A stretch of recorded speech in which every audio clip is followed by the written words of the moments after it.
बिहार की सत्ता का सबसे बड़ा राजनीतिक पता रहा 10 सर्कुलर रोड, जहां से कई सरकारें चली, बड़े फैसले हुए और बिहार की राजनीति की दिशा तय हुई। लेकिन अब इसी आवास को खाली करने की प्रक्रिया भी अपने अंतिम पड़ाव पर पहुंच चुकी है। हालांकि इस बीच एक नया मोड़ सामने आया है। नमस्कार, आप देख रहे हैं वॉच न्यूज। मैं हूं आपके साथ प्रज्ञा। पूर्व मुख्यमंत्री राबड़ी देवी ने अब बिहार सरकार से 5 जुलाई तक का अतिरिक्त समय मांगा है। इसके लिए उन्होंने भवन निर्माण विभाग को पत्र लिखकर अनुरोध किया है कि उन्हें कुछ दिनों की और मोहलत दी जाए।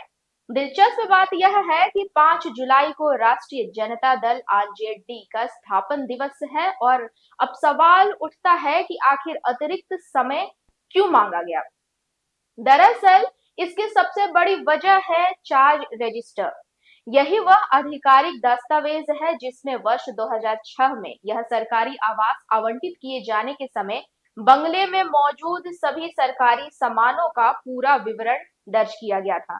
राबड़ी देवी का कहना है कि यह रजिस्टर अभी तक उन्हें उपलब्ध नहीं कराया गया है। उनका आग्रह है कि आवास खाली करने से पहले चार्ज रजिस्टर में दर्ज सामान और बंगले में मौजूद वस्तुओं का मिलान कर लिया जाए, ताकि भविष्य में किसी तरह का कोई विवाद या आरोप प्रत्यारोप न हो।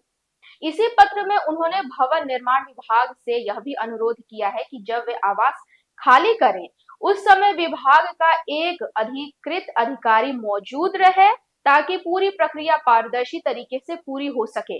साथ ही उन्हें आवंटित नए सरकारी आवास में चल रहे कार्यों की स्थिति की जानकारी भी मांगी है।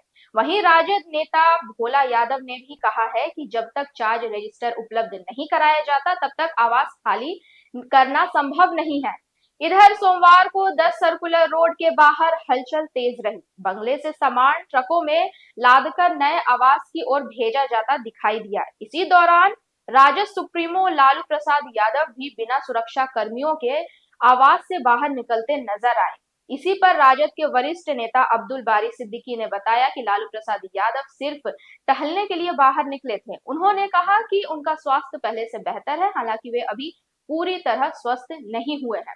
वहीं बिना सुरक्षा के बाहर निकलने के सवाल पर उन्होंने कहा कि अगर सरकार को किसी तरह का सुरक्षा खतरा नहीं लगता तो यह सरकार का निर्णय है।